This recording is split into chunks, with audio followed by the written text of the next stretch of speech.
For night number 5 of our Feast of Stealth shelters, I've placed 8 palm fronds together.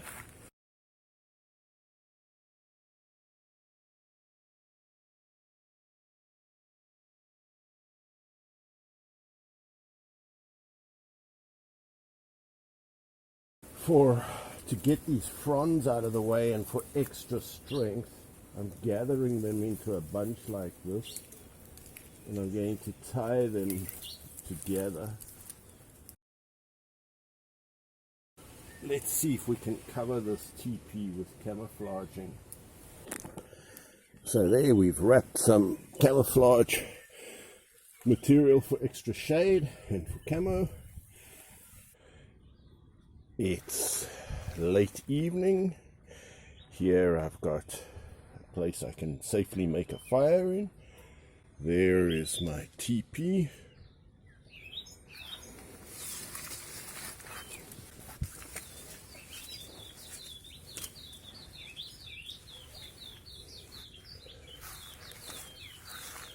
So here is a place where I can safely make a fire in. I've got a big wok. This used to be a geyser. There's my teepee.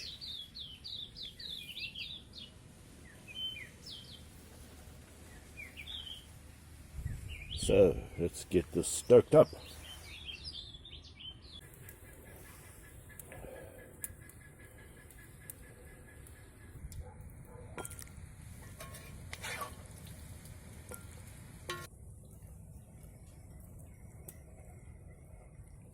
This is a stir fry.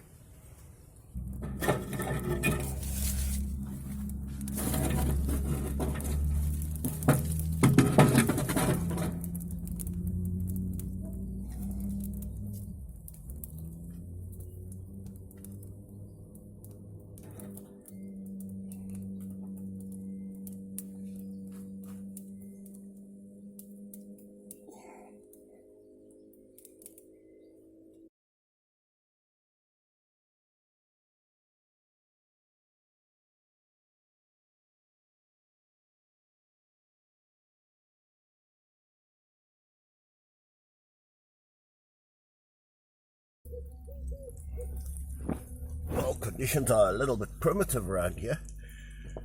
I think I have a fork, yes.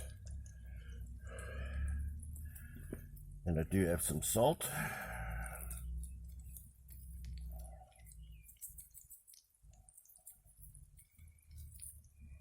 And a bit of lemon for the fish fingers.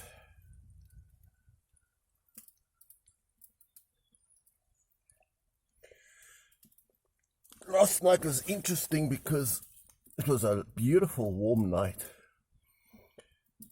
In our country, our tiny little country, people are stranded in snow. It's spring in an area that is normally so warm and hot. But in my camping here, I've had no problems because, wow, you can see I've got no shirt. I've got nothing to keep warm, and yet it's just a beautiful warm morning. As I say, I slept beautifully, slept well.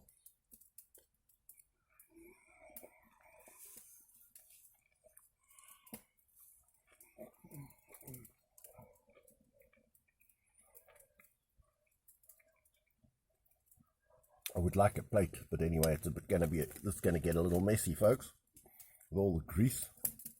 But I do like it in the soft yolk of the egg. Mm-hmm. Yum, yum. In one of my last videos, I talked about the just shall live by faith. But I want to talk about a corollary or an extension to that concept about the just living by faith. And this is something that will interest atheists as well as Christians, what it means, this corollary to the just shall live by faith. Everyone who signed up to follow God has been at some time surprised because living by faith involves surprises. Let's give John the Baptist as an example. John the Baptist was anointed from before birth. He knew he had a job to do. He announced the Messiah, and then he got thrown in prison and beheaded. Now that totally surprised John the Baptist. At age 34, he sent his followers to Christ and he said, are you really the Messiah? Kind of get me out of prison. He didn't realize his mission was complete and that he'd done his job and now he was going to die.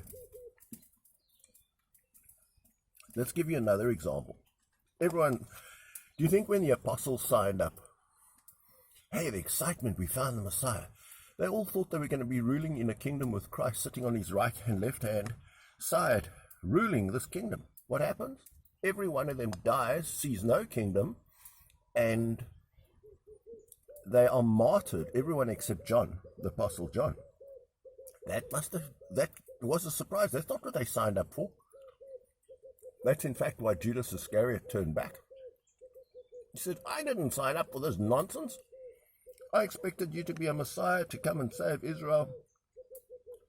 And Israel was left to the Romans, so there were surprises for everyone. God does not have to tell you what his plan is. Let's take the Israelites who came out of Egypt. God promised them a land of milk and honey. When they got to the land, they found there were giants.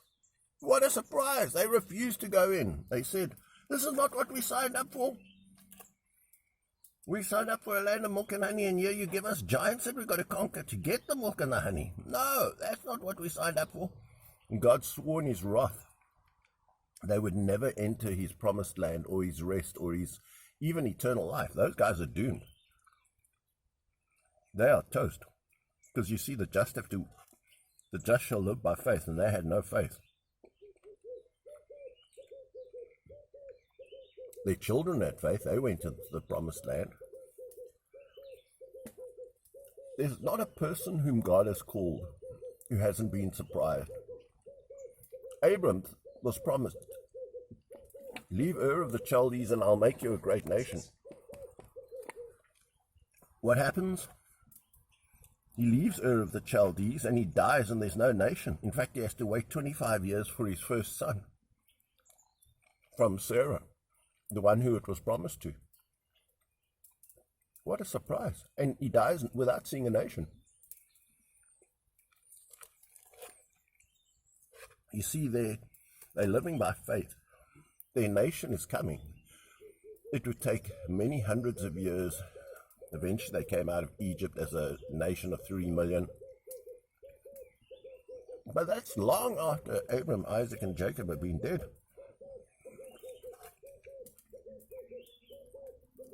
So when people sign up, accept the Lord, brother, make the Lord your Savior, I want you to know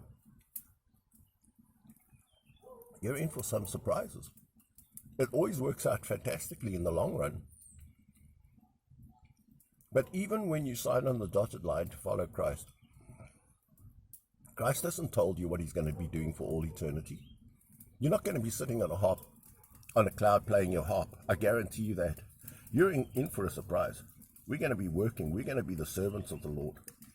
We're going to be doing stuff that's important that the Lord has in mind and that he wants us to share in. I guarantee you that the Lord is going to surprise you in your walk by faith. The just shall live by faith. Let's take Satan. Lucifer, he was created perfect. He was living in heaven. He was having a lovely time. He had only seen the goodness of God. And he thought, I'm tired of working for God. I want to work for myself. Let's got a few angels together and said, let's buzz off to the north. God wouldn't allow it. You're not allowed to not walk by faith. If you don't walk by faith, you will die. if 2 billion years from now, if let's suppose I'm lucky and fortunate and blessed enough to make the kingdom, which I think I am,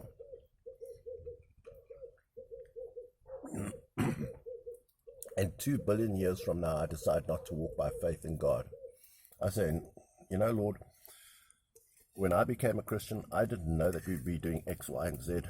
I didn't sign up for that. You don't know what you're signing up for, frankly. God's not telling you what you're signing up for. He's giving no explanation of what you're going to be doing for all eternity. But you're going to be his servant. You're going to be working for him. And let's say in 2 billion years' time, I say to God, I didn't sign up for this nonsense. You know what will happen to me in 2 billion years' time? I will die. The just shall live by faith. The moment you stop having faith, you will stop living. And that is a principle that applies through all eternity, and it applies to the angels or the demons. They too are condemned to death. They're going to be thrown into the lake of fire after the millennium. So Satan's locked and the demons are locked away during the millennium, but they resurrected to be thrown into the lake of fire. So when we've been there 10,000 years bright shining as the sun, and we decide to get uppity and not walk by faith, we will just lose our life. We will lose eternal life. Just like Adam and Eve. They're living happily in the Garden of Eden. Then they decide to rebel. Then we're no longer walking by faith. And therefore they were no longer just, and therefore they no longer live. The just shall live by faith, which means if you want to continue living as a servant of God, you're going to have to live by faith, and you're going to be surprised. Now, isn't that of interest to atheists and to Christians? Many Christians think this life is totally predictable, and God doesn't tell you where he's going. I don't think you'd have the faith to cope with what the future holds if he had to tell you now. He has to, like he called his disciples to follow him, and gradually over time they find out what they're following him and what it entails. It entails martyrdom. It entails going to foreign countries and starting churches. It involves dying for the Lord. It involves not sitting in his kingdom now, but sometime in the future. It's a walk of faith. It totally surprised and blew them away. So I find that thought just so fascinating and interesting. Just have a look at this lovely fire.